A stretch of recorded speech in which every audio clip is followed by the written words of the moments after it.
Did he perjure himself to Congress, which is illegal? Secret Service sources now are questioning whether he lied. Rowe is trying to prove he could quickly rehabilitate the agency's image after the July attack.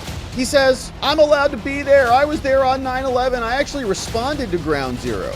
So is he going through the ashes? I don't know.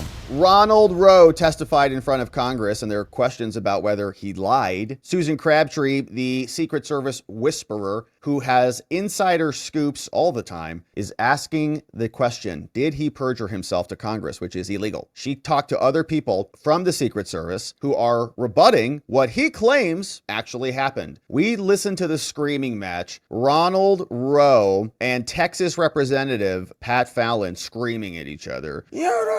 Secret Service sources now are questioning whether he lied. The face-off captured on camera that we talked about was a final meeting of the House task force investigating the Butler assassination attempt. And during that, the representative put up a photo that showed Rowe, the Secret Service acting director, standing behind Joe Biden and Kamala. There was a 9/11 memorial event in September. Trump and J.D. Vance were on the other side. Now, the congressman said, Rowe, why are you in that photo? He says normal Secret Service protocol would mean the most senior member of that detail would be there, right there, but you're there. It was on 9/11 and just a couple days before the second Trump assassination in Florida attempt. Now, at the same time, the outcome of the election was still unknown. Rowe was trying to prove he could quickly rehabilitate the agency's image after the July attack. Now, Fallon, the representative, accused him of endangering Biden and Harris, says you just wanted to be there for the photo. Alejandro Mayorkas promoted him from deputy director to replace Kimberly Cheating Cheadle, and then he went nuts. He says, I'm allowed to be there. I was there on 9/11. I actually responded to Ground Zero. I was there going through the ashes of the World Trade Center. He said, I was there at fresh kills. Fallon said, I'm not asking you that. He said, I was there, Congressman. Rowe was already on edge because he had a meltdown. Congressman asked Rowe whether he knew that Trump was facing a threat from a foreign actor while he was there. If he did know, why didn't you intervene? Now, an eyewitness to the 9/11 memorial this year, so asking about that photo, tells Susan Crabtree that Rowe's decision to take the place of the two top agents, he kicked them out so he could stand there, spurred resentment among the ranks. The source said there were toe marks placed on the ground with every attendee's name and title, right? It's all planned out. Stand on that piece of tape. Rowe's original toe mark was 3 rows back. He's like, this is unacceptable for me. Instead of simply standing where he was designated, Rowe disregarded the arrangement, placed himself behind Biden and Harris. The leaders of those details then had to squeeze in so they could be within arm's reach of the president and the vice president to address threats. The source also noted that Rowe's wife, a longtime Secret Service employee, was the photographer for the event and was snapping, quote, a ton of action shots of Ron standing in his prominent position. During Thursday's shouting match, Fallon demanded to know whether he had a gun and a radio on him. Rowe retorted, I don't have one. I don't need one. I went to 9/11. Rank and file agents were incensed over the screaming match because they doubted that he had a radio during the 9/11 ceremony. It wasn't even there. It's just a photo op. They also said that top Secret Service officials normally don't wear stuff like that. After the blow-up, Secret Service provided a statement clarifying his work after 9/11. They said, okay, here's what he actually did. Acting Director Rowe volunteered to support the Secret Service's official response to New York's 9/11. He was part of the second response rotation, which occurred mid-October 2001. As part of his duties, he worked to support recovery efforts at both Fresh Kills landfill and Ground Zero. Acting Director Rowe joined the Secret Service in 1999, was working as a shift agent assigned to protecting a foreign dignitary in Washington during the 9/11 attacks. In reference to your question, all detail personnel were present and had complete access to their protectees. While most of the hearing recycled previous revelations about the agency, those two screamed at each other, said that it seems lackadaisical and so on. So is he going through the ashes? I don't know. But Susan Crabtree is trying to get to the bottom of it. Let me be clear. There will be accountability, he said, for Butler, but there will not be. All right. They've already buried the evidence. They burned the body within days of all of this happening. And the cover-up is nearing its finality. We got out. We got a final screaming match from him, pounding the table. Congress moved forward. Trump's not dead. He won. Hopefully Trump's people look into this because they, in my opinion, caused a negligent environment and they did it through intentional negligence. It was malicious negligence. We'll just maneuver resources, choke off resources, put incompetent people in there. Maybe something bad will happen. Guess what it did? Somebody's dead. Other people got shot. Trump got shot in the head. It was a millimeter away from death. And so this is not something that should be buttoned up so nicely and quickly and forgotten about.